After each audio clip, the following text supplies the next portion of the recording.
Bismillahirrahmanirrahim. Assalamualaikum warahmatullahi wabarakatuh.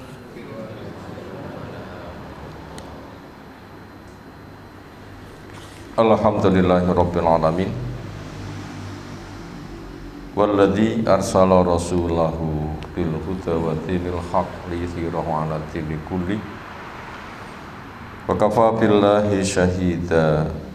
Wa asyhadu an la ilaha illallah wahdahu la syarikalah. Wa asyhadu anna Muhammadan abduhu wa rasuluh.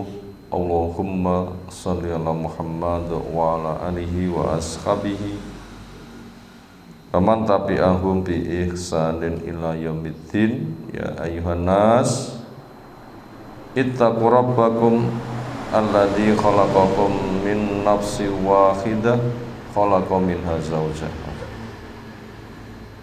wa bassa minhuma rijalan katsiran wa nisaa'a wattaqullaha alladzi tasaaluna bihi wal arham innallaha kana 'alaikum raqiba wa ba'd.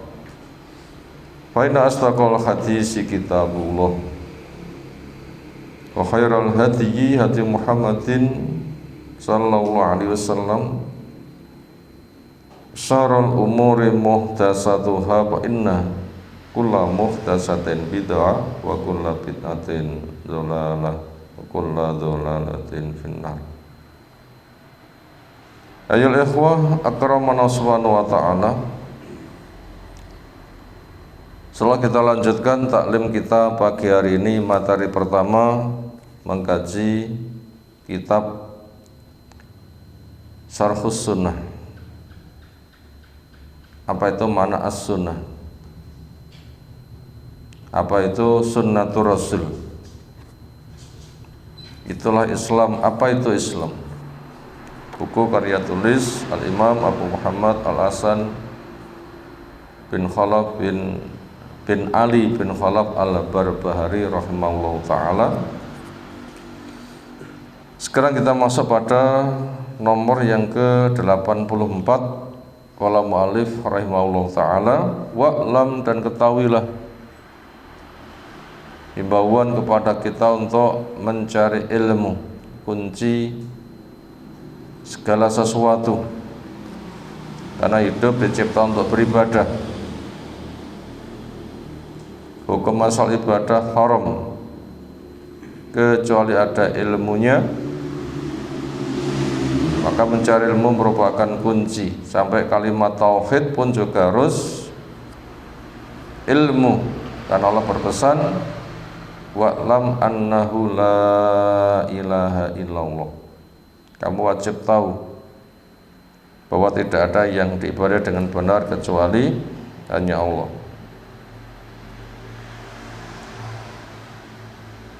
Anna awal Islam, sesungguhnya pertama kali orang masuk Islam, aslama yuslimu, ikut wazan af'ala yuf'ilu, artinya ad-dukhul fi syai', masuk kepada sesuatu.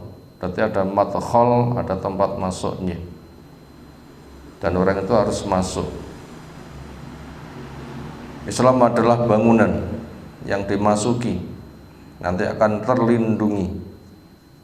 Karena pesan Nabi SAW, bunil islamu ala khamsin, Islam dibangun di atas 5. Dibangun berarti itu bina bangunan. Maka diperintahkan udkhulu fis-silmi kafatan, masuklah di dalam Islam secara menyeluruh. Islam sudah sempurna dengan meninggalnya Nabi SAW dan terjaga. Kita lahir belas gak punya ilmu, maka kita berjuang di dalam Islam, kita berjuang dibimbing oleh Islam. Makanya kita wajib mendalami Islam seperti apa. Ketika tahu lalu berbuat. Nah, berbuat kita berdasarkan ilmu, itulah kita memperjuangkan Islam. Berbuat kita berdasarkan ilmu, itulah memperjuangkan Islam.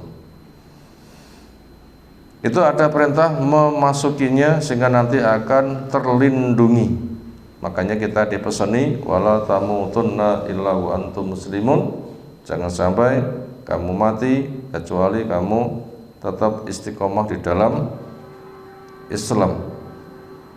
Apa pertama kali ikrar orang dinyatakan masuk Islam? Syahadatu alla ilaha illallah. Syahadat punya makna ikrar, bukan menyaksikan pakai mata, bukan hadir berhadapan, tetapi syahadah di sini maknanya adalah ikrar, pengakuan dengan pasti tanpa keraguan. Apa itu? La ilaha, tidak ada yang diibadai dengan benar illallahu, kecuali hanya Allah. Kalimat tauhid ada dua rukun.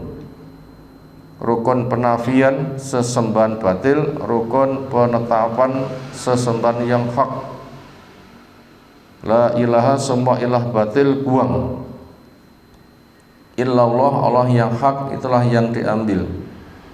May yakfur bitaghut, siapa yang kufur pada taghut yang diibadai selain Allah, wa yu'min billah, iman kepada Allah, faqad istamsaka bil urwatil wuthqa, dia telah berpegang teguh dengan tali yang kuat. Makanya kita butuh mengenal sesembahan batil di masyarakat untuk dibuang. Apa bentuk sesembahan batil yang ada di masyarakat? Pertama, nafsu ammarah bisu yang banyak diikuti, kemauan seneng seketika, nggak peduli halal dan haram. Setan pun juga dorong-dorong, setiap kali punya kemauan walaupun salah diikuti. Nah, itu hakikat menyembah. Makanya ketundukan kita harus kepada Allah, nafsu kita wajib dikendalikan. Bentuk sesembahan yang lain adalah ibadah dengan cara titip. Ini juga perkara yang hukumnya jumlahnya terlalu banyak. Ibadah dengan cara titip, mengenal Allah, tidak mau menyembah Allah dengan cara Allah, tapi mengenal Allah, menyembah Allah dengan cara titip. Letak kesalahannya di situ. Mengenal Allah benar, siap menyembah Allah benar. Menyembah Allah dengan cara Allah itu tanda ahli tauhid. Tapi setelah mengenal Allah, menyembah Allah, caranya mengikuti hawa nafsu, titip, nah itu letak kesyirikannya. Siapa yang dititipi? Mereka yang dianggap punya kedudukan dekat kepada Allah.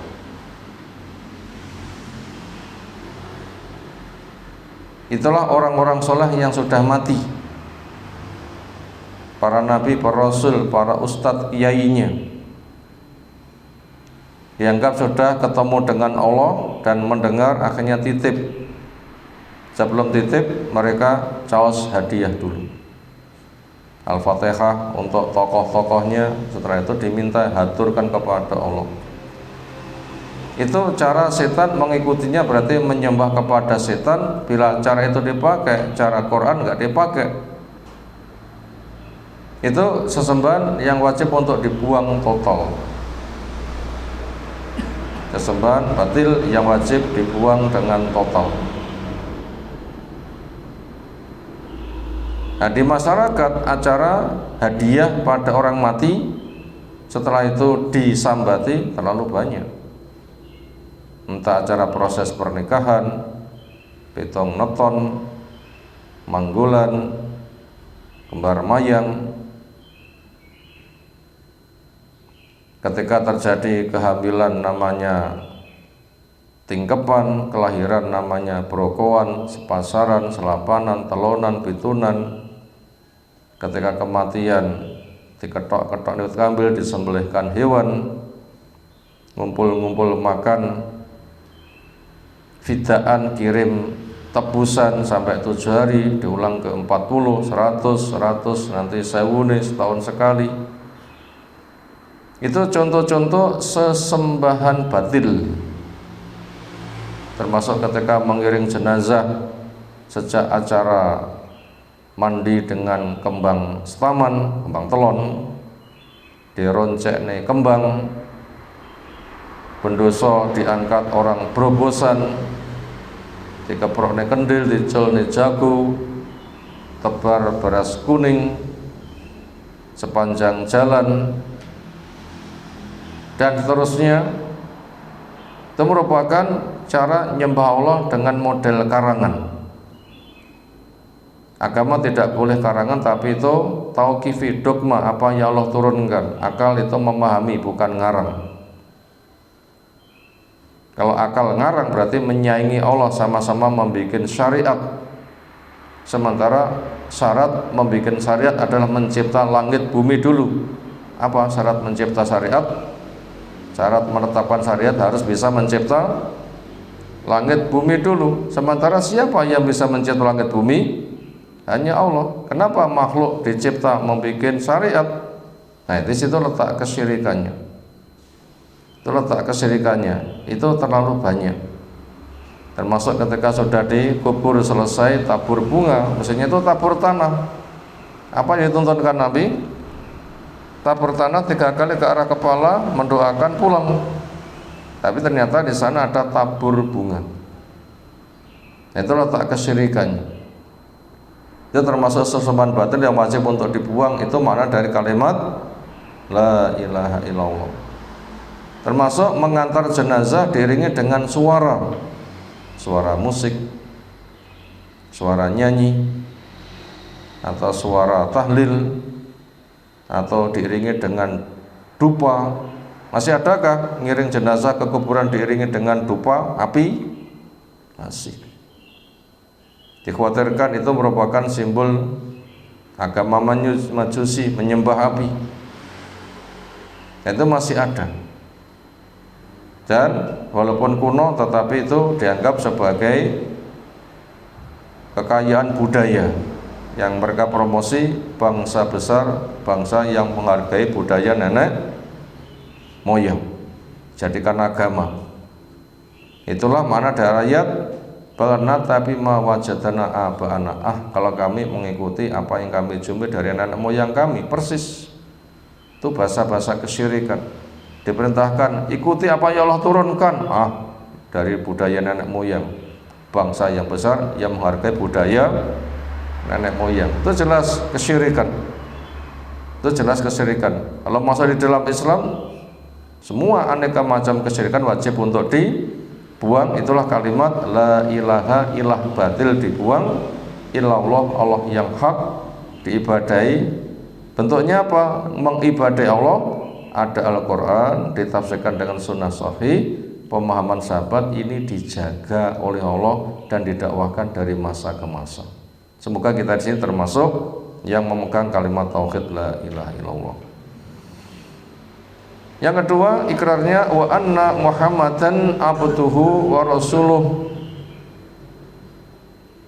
Ketika orang mengatakan dengan wa asyhadu anna Muhammadan abduhu wa rasuluh, saya ikrar, mengakui dengan pasti tanpa ragu kalau Nabi Muhammad SAW itu hambanya dan rasulnya, hamba yang diberi wahyu, punya tugas untuk berdakwah sebagai rasul, membawa taujih, bimbingan, membacakan ayat-ayat Allah, menjelaskan tafsirnya, menjawab pertanyaan yang tanya, menyontohkan beramal, mengajarkan kitab dan hikmah, mensucikan umat, mengeluarkan mereka dari gelap menuju kepada cahaya, menyampaikan kabar gembira yang iman baginya digembirakan dengan surga.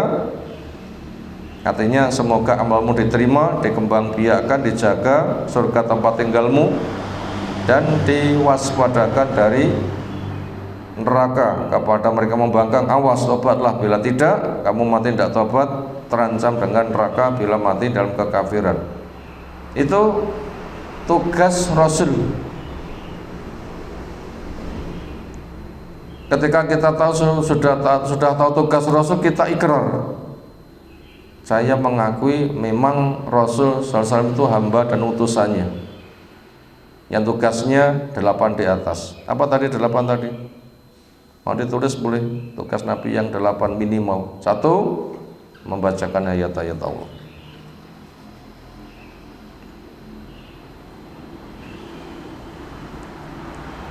Al-Fatihah sampai Anas dibacakan semuanya. 2, menjelaskan tafsirnya. Nggak ada yang tidak ada tafsirnya, entah ayat yang muhkamat maupun yang mutasyabihat. Mutasyabihat itu ayat yang masih maknanya bisa kesana kemari, ditafsirkan dengan ayat yang lain. Yang kedua, menjawab pertanyaan umat. Yang ketiga, 1, membacakan ayat-ayat Allah. 2, menjelaskan tafsirnya. 3, menjawab pertanyaan umat. Abu Bakar tanya, Rasul yang jawab.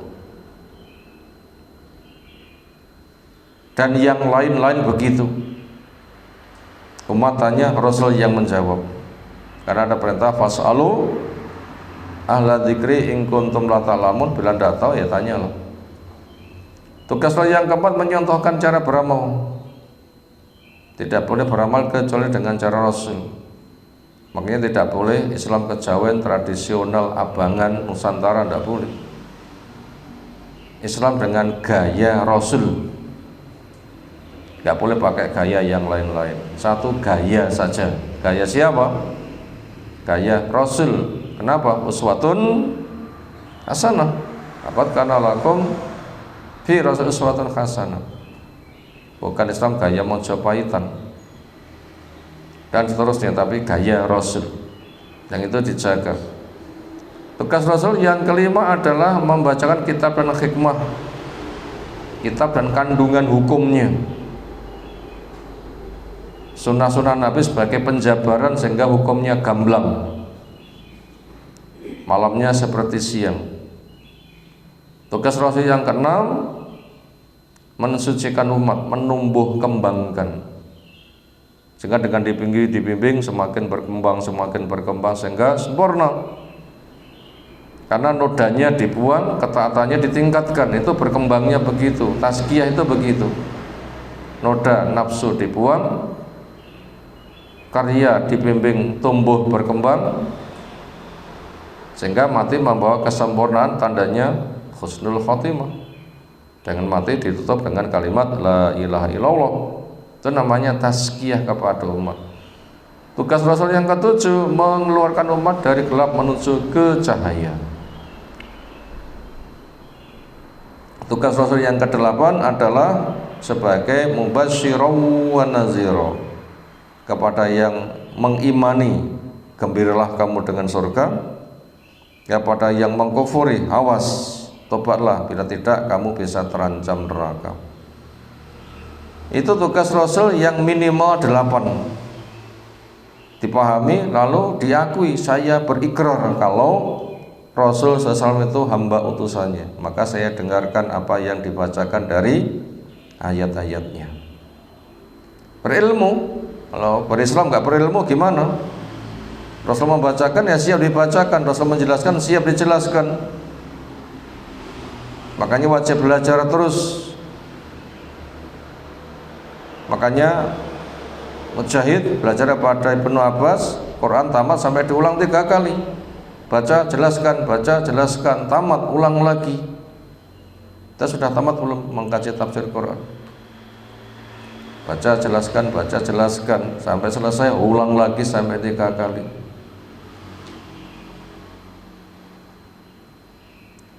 Bila sudah mempelajari ilmunya, konsekuensi syahadat Muhammad Rasulullah. Yang kedua, melaksanakan perintahnya. Yang ketiga, menjauhi larangannya. Yang keempat, mengimani berita yang disampaikannya. Yang kelima, beramal dengan bimbingannya. Yang keenam, melanjutkan dakwahnya. Yang ketujuh, memperbanyak sholawat kepadanya. Itu konsekuensi ikrar syahadat Muhammadur Rasulullah Rasulullah. Di masyarakat yang paling banyak ikrar, tetapi cari ilmunya mana? Perintah mana yang dikerjakan? Larangan mana yang dijauhi? Berita-berita disampaikan, banyak yang membantahnya, katanya nggak masuk akal. Tidak menjadikan Rasul sebagai profil idola, contoh cara beragama. Juga banyak yang tidak melanjutkan dakwahnya, malah ngendek-ngendeki dakwah, menggagalkan sana sini.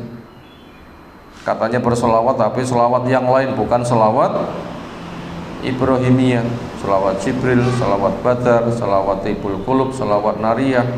Orang itu solawat.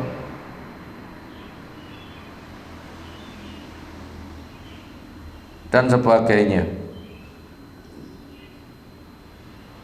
Itu tadi poin yang ke-88, ikrar masuk Islam dengan gerbang masuk Islam dengan ikrar 2 kalimat syahadat.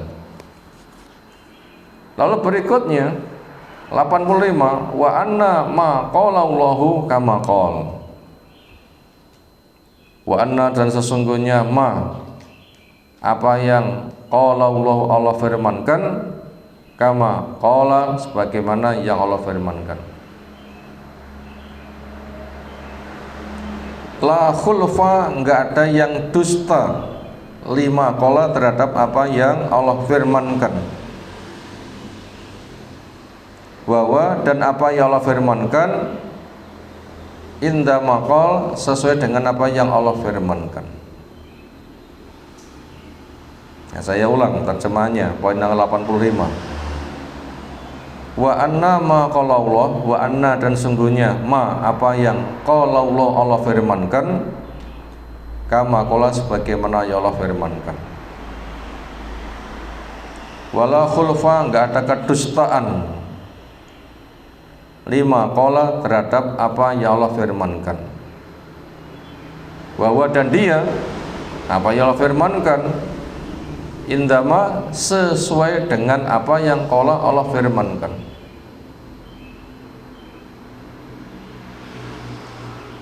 Artinya apa?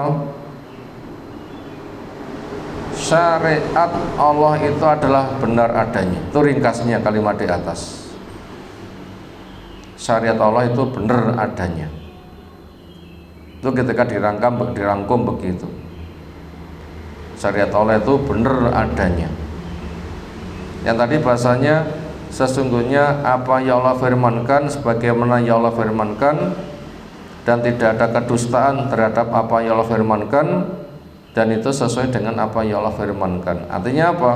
Syariat yang Allah tetapkan benar adanya. Syariat yang Allah tetapkan benar adanya. Apa syariat yang Allah tetapkan?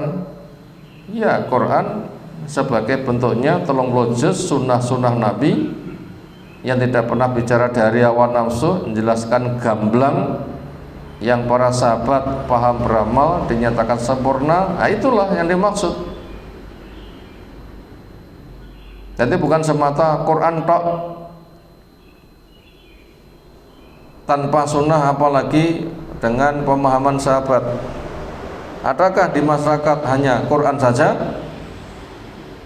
Ada, tapi tidak boleh diikuti. Baca, terjemahkan, KP masing-masing menyimpulkan A, B, C, D, nyimpulnya dewi-dewi. Ya, kalau itu ayatnya muhkamat, itu lafadznya, itu maknanya, kesimpulannya sama, ya nggak mengapa. Mutasabihat, gimana mereka bisa menyimpulkan?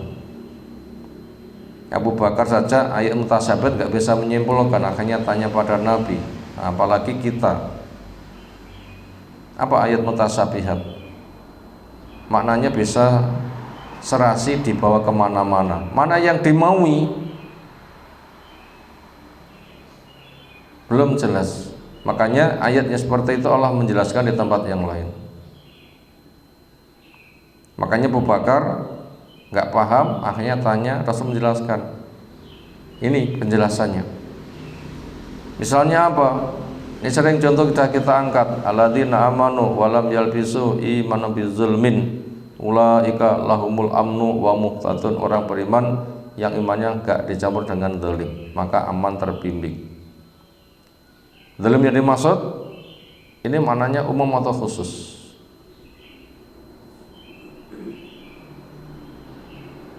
Akhirnya zalim yang mana? Ada besar, ada kecil. Yang kecil orang itu tidak bisa bebas dari zalim kecil. Adakah manusia bebas dari zalim kecil? Tidak ada. Semuanya pasti zalim. Kenapa? Kullu bani Adam khata'. Anak Adam itu banyak salah. Salah itu zalim.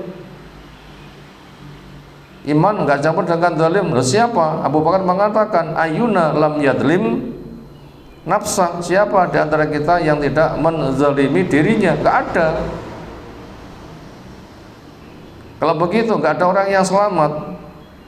Bila itu saja yang dipakai, akhirnya jadi dasar pemikiran Khawarij. Gimana dasar pemikiran Khawarij? Imannya tidak boleh campur dengan dosa. Apa enak kalau begitu? Akhirnya mereka mengklaim kami, makanya harus masuk pada kelompok kami, bila tidak kafir. Nah, bahaya kan? Bahaya kan? Karena mereka mengatakan alaikum bil jamaah, kamu wajib mengikuti jamaah. Sopo? Kami. Nah, malah begitu nanti jadinya. Karena ayatnya mutasabihat, mana maknanya? Versi A, B, C atau gimana? Maka supaya nggak jadi rebutan harus versi Rasul. Makanya Rasul menjelaskan siapa yang dimaksud dengan orang yang tidak mencampur dengan kezaliman. Artinya adalah orang yang imannya nggak dicampur dengan kesyirikan. Karena inna syirka la dzulmun adzim. Syirik itu zalim yang besar. Syirik itu yang tidak diampuni. Innallaha la yaghfiru ayyusyraka bihi. Allah enggak mengampuni bila orang melakukan kesyirikan. Adapun zalim yang lain, wa yaghfiru ma duna dzalika liman yasha, dan akan mengampuni yang lain buat yang dikehendaki. Andaikan masuk neraka mereka tidak kekal. Kenapa? Karena di luar dari kesyirikan itu jaminan dari Allah. Makanya apa yang Allah firmankan itu sesuai dengan yang Nabi jelaskan, para sahabat praktekkan. Ini keterangan dari 85. Sesungguhnya apa yang Allah firmankan sebagaimana yang Allah firmankan, tidak ada dusta terhadap apa yang Allah firmankan, dan itu sesuai dengan apa yang Allah firmankan. Artinya syariat itu hak. Bentuknya apa? Al-Quran ditafsirkan dengan sunnah, pemahaman praktek dari para sahabat. Ini yang Allah kehendaki. Itu yang Allah kehendaki. Berikutnya 86, wal iman bisyara'i kulliha, dan mengimani kepada syariat semuanya. Dan mengimani kepada syariat semuanya. Sehingga pagi ini ada 3 hal yang kita kaji. Pertama, pintu gerbang masuk Islam dengan ikrar 2 kalimat syahadat. Bila sudah siap, maka siap mempelajari syariat yang telah ditetapkan. Yang nomor 3, mewujudkan syariat yang telah dipelajari. 3 unsur kan? Nah, kita rangkum 3 hal itu yang kita kaji pagi hari ini. Kita ulang, apa 3 unsur itu? 1, pintu gerbang orang masuk Islam dengan ikrar 2 kalimat syahadat. Yang nomor 2, mengakui ketetapan syariat yang telah Allah tetapkan. Yang nomor 3, siap tunduk.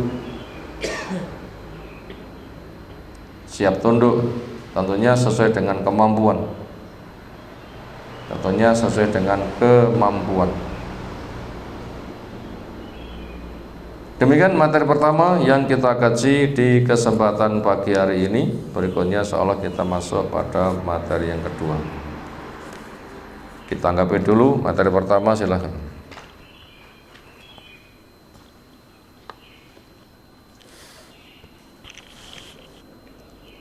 Berikutnya kita masuk pada materi kedua dari kitab Fiqh Al-Wajiz fi Fiqh Sunnah wal Kitab Al-Aziz Ta'lif min Fadilatis Syekh Dr. Abdul Azim Ibni Badawi hafizahullah ta'ala. Kelanjutan dari Kitabul Hajj, kitab membahas masalah haji. Arti bahasa, arti istilah sudah kita sampaikan kemarin bersama sejarahnya. Arti bahasa haji itu berkunjung, wisata. Makna bahasa mengunjungi bangunan tua dengan manasik ritual yang telah ditetapkan.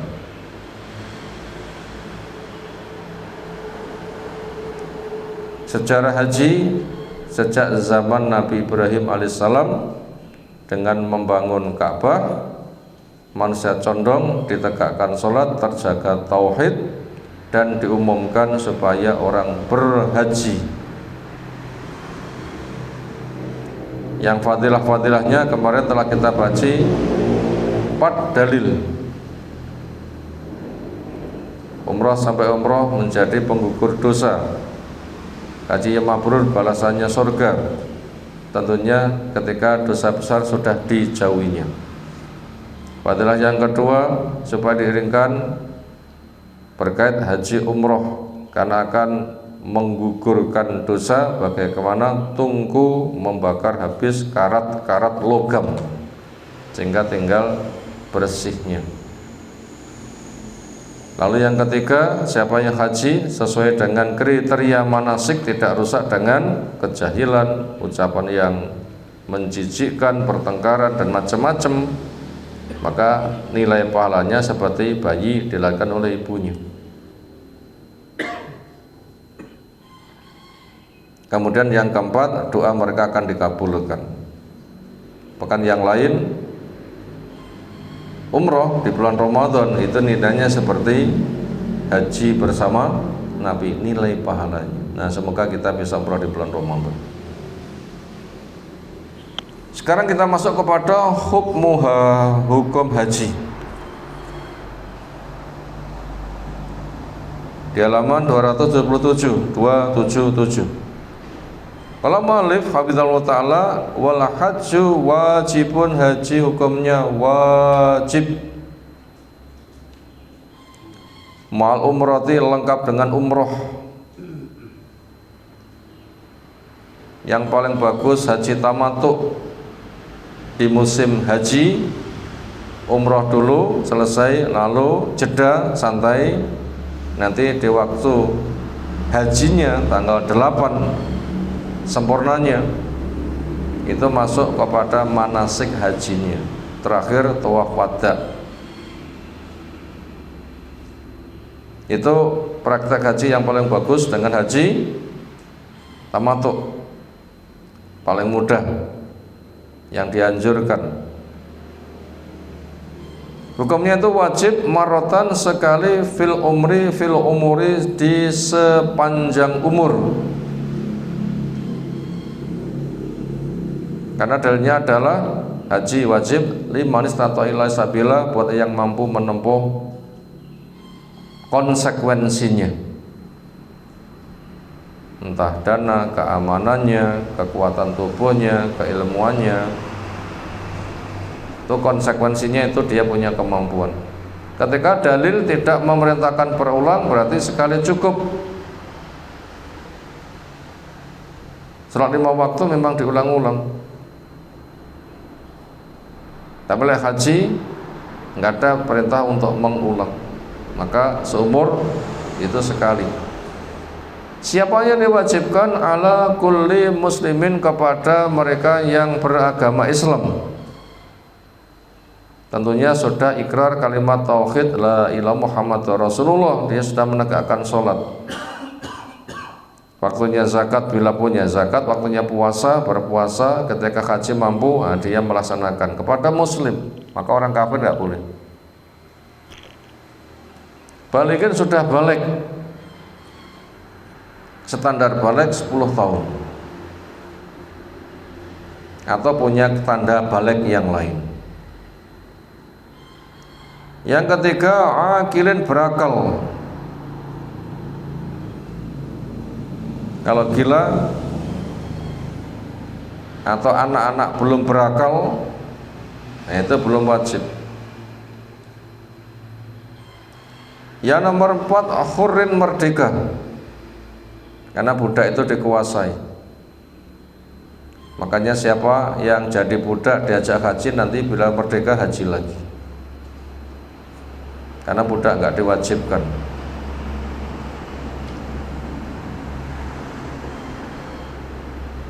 Karena dia dikuasai, karena kelasnya harta. Yang kelima, mustati', mampu perjalanannya, gak ada penghalang di bidang keamanannya, mampu ilmunya. Maka berkaitan itu tauhidnya harus matang dulu, karena banyak orang haji membawa kesyirikan.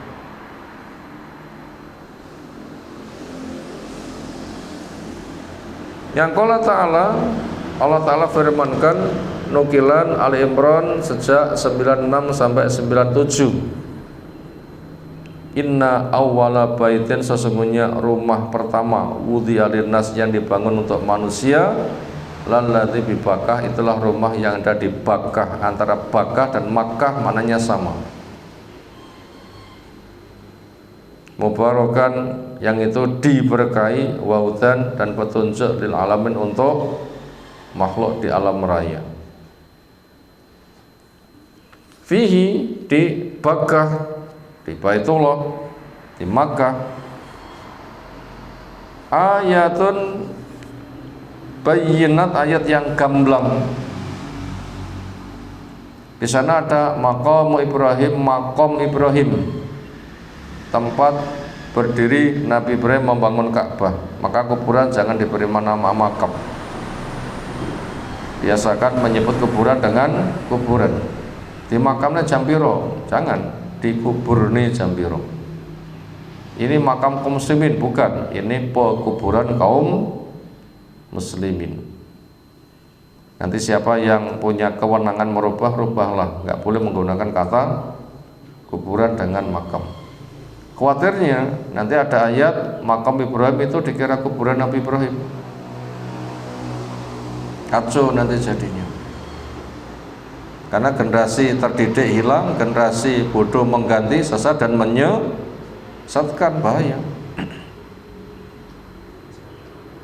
Maka kita memulai lesan kita, jangan mengatakan kuburan dengan makam. Kuburan ya kuburan, makbaroh. Wa man takhalahu, siapa yang masuk al masjid al haram, kana amina, dia dijamin aman. Karena nggak boleh untuk perang. Barang jatuh saja nggak boleh ditemu, kecuali orang setempat mengumumkan, kalau enggak ya disingkirkan. Pohon ditebang saja enggak boleh, binatang diburu enggak boleh. Sampai orang yang haji petan tumo ya enggak oleh. Kenapa? Enggak boleh berburu, walaupun berburu tumo. Nanti apabila harus gundul tumonenta, itu ada denda. Ini menunjukkan aman. Matanya tumo raulah, pokoknya matanya uang.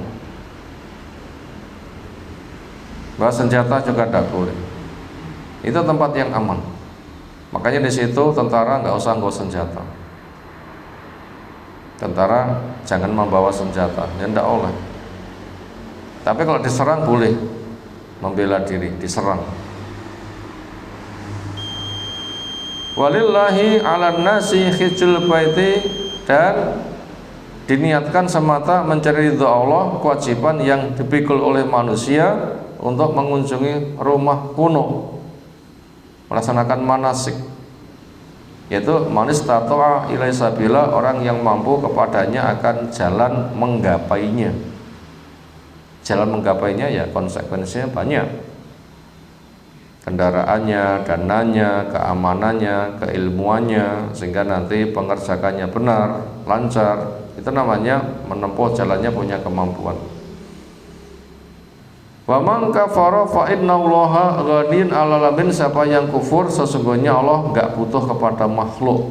Enggak mau tobat nanti dihancurkan. Itu hukum haji wajib. Telah kita baca ayatnya. Walillahi ala nasi hijjul baiti. Haji dikerjakan manusia dalam rangka menyambut panggilan Allah, hukumnya wajib. Wa Nabi Hurairah radhiyallahu anhu khatabana, menyampaikan khutbah kepada kami Rasulullah SAW faqala, dengan dawuh, ya ayyuhan nas, wahai manusia, innallaha, sungguhnya Allah, qad farada alaikum, telah mewajibkan kepada kalian al-hajjah, berhaji, fahujju, hajilah. Kalau rajin ada yang tanya, akulah amin, apakah setiap tahun ya Rasulullah SAW? Fasakata, beliau diam. Hatta qolaha salasan, sehingga yang tanya mengulang 3 kali. Waqala, memberi jawaban Nabi SAW, lau qultunam, andaikan ku jawab iya, la wajabat, niscaya wajib. Walama istata'tum, dan kan gak mampu. Semua kalau beliau menjelaskan, daruni, biarkan saya. Ma taraktukum, apa yang saya tinggalkan. Saya tidak menjelaskan berulang-ulang. Perintah mengulang-ulang saya tinggalkan. Makanya kamu jangan mencari sesuatu yang saya tinggalkan. Ada perintah haji, tanda ya wis. Jangan cari-cari yang enggak ada. Tanya apa setiap tahun, itu namanya cari yang tidak disuguhkan. Karena perintah menunjukkan tidak berulang, berarti sekali selesai. Wa innama ahlaka mangkana qablaku, sungguhnya yang menyebabkan hancur pada orang sebelum kamu kasratu sholihim, ngekeh netekon yang bukan tempatnya. Waqtilafum ala ambiyam, dan menyelisih kepada nabinya. Berikutnya, wa idza matum bi amrin, bila saya perintahkan pada sebuah perintah, fa'tu min mastata'tum, kerjakan semampumu. Wa idza naitu kemansai, bila kamu saya larang tentang sesuatu, wada'u, maka tinggalkan.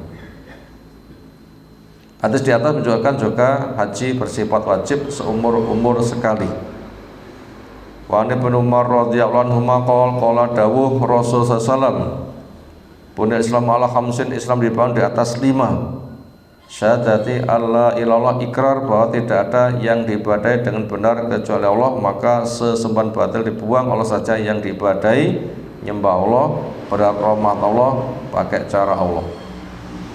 Wa anna Muhammad Rasul, sesungguhnya ikrar juga kalau Nabi Muhammad itu utusan Allah yang sudah diketahui tugasnya dan siap untuk memenuhi kewajiban umat di depan Rasul, mengilmui, melaksanakan perintah, menjauhi larangan, mengimani berita disampaikan, beramal dengan contohnya, melanjutkan dakwah, memperbanyak salawat. Itu tugas umat. Wa iqami sholati, menegakkan sholat. Sehari semalam 5 waktu dipanggil hayya 'alas sholat, dan jaga dengan sholat rawatib. Wa ita'i zakat, mengeluarkan zakat. Maka supaya sedekah harian setiap mendapatkan rezeki, sehingga dimudahkan bisa zakat tahunan. Wa hajjil baiti, mengunjungi rumah Allah dengan manasik haji, wasyam Ramadan, dan puasa Ramadan. Islam bunia, dibangun, berarti jelas bangunan, masuklah. Dan nanti akan dibimbing, kita berjuang dengan bimbingannya. Tugas kita memahami Islam lalu beramal, itu namanya memperjuangkannya, gitu caranya.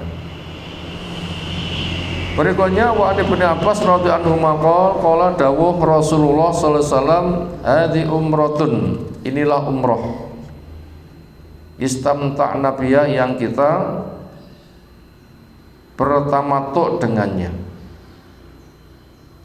Wa man lam yakun indahu al-hadyu, barang siapa ketika haji dia tidak punya binatang hadiah dibawa dari rumah,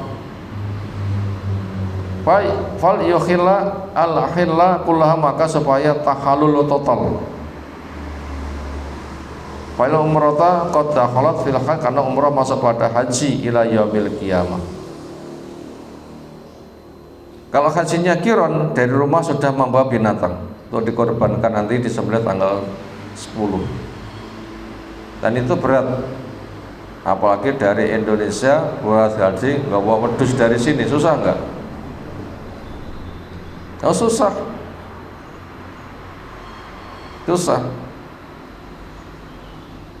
Kalau dari Madinah, hadiah yang akan dihadiahkan itu onta, ya bisa mampu dari rumah. Tapi kalau dari kita ya berat. Makanya haji yang paling bagus itu haji tamattu. Kong mah nggak nggawa hadiah. Nanti sampai di sana melaksanakan umroh di bulan haji. Setelah itu santai, nggak ada ikatan manasik. Nanti tanggal 8 memulai lagi sampai selesai tanggal 13. Itu namanya hajinya haji tamattu. Makanya siapa yang tidak membawa binatang hadiah dari rumah, maka supaya dia lepas dari pantangan manasik secara total. Setelah itu nanti akan dilanjutkan tanggal 8 untuk mulai manasik lagi. Waktu jeda itu santai. Keluar ke tanah haram mau berburu boleh, suami istri punya kepentingan pribadi boleh. Kenapa? Sedang lepas dari pantangannya. Wa anisabi ibni Ma'bad qol, itu saya datang Umar pada Umar radhiyallahu anhu, fakultu saya menyampaikan sesuatu, ya amil mukminin, ini aslam tu saya menyatakan masuk Islam. Wa in wajatul hajjal umrata maktubain alayya, saya jumpai haji umrah keduanya diwajibkan kepada saya. Fa ahlatu bima, maka saya berihlal untuk keduanya. Ihlal itu kata pertama ketika orang itu bermanasik. Kalau sholat itu takbir Allahu Akbar. Ucapan pertama orang umrah nopo sing donekne. Labbaika Allahumma bi umrotin, minimal. Sebelum itu ada zikir-zikir sebagai kesunahannya. Sepanjang jalan talbiyah masuk ke Masjidil Haram, tawaf 7 kali, sholat di makam Ibrahim, sa'i Safa Marwa, tahallul lepas, potong rambut sedikit. Nah, dan nanti tanggal 8 mulai lagi ilalnya berucap labbaika Allahumma bihajjin. Kata pertama yang diucapkan dan lafaz labbaika Allahumma bihajjin.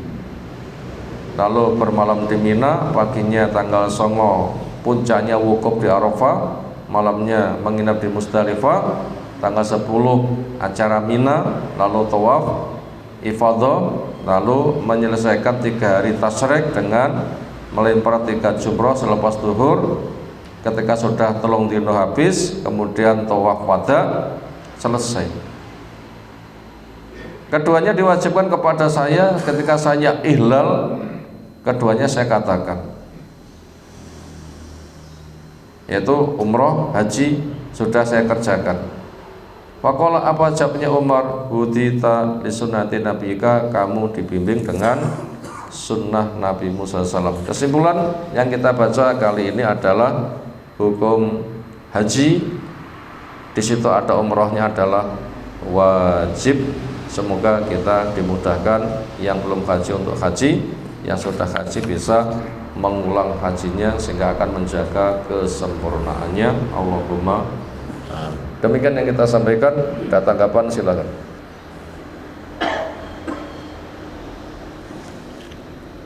Segera nggih.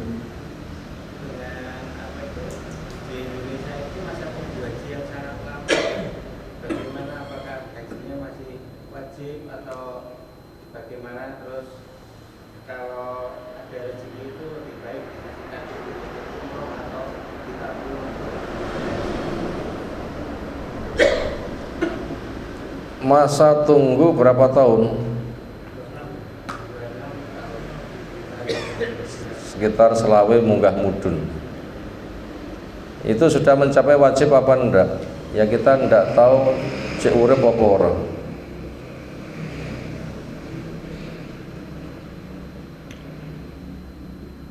Kalau gitu bagaimana? Ya ada 2 langkah. Yang pertama, upayakan saja bisa umroh di bulan Ramadan, karena nilainya seperti pahala haji bersama Nabi. Semoga pahala didapatkan walaupun belum menggugurkan kewajiban haji. Yang kedua, silahkan menabung. Konsekuensinya tabungan setiap tahun harus dizakati bila mencapai nisab. Nanti sudah ngelumpuk 400 juta, setengah miliar, bayar langsung budal, semoga nanti dimudahkan. Allah alam itu jawabannya. Apalagi kalau bayar sekarang dikhawatirkan nanti diputar di bank, ya kita beresiko.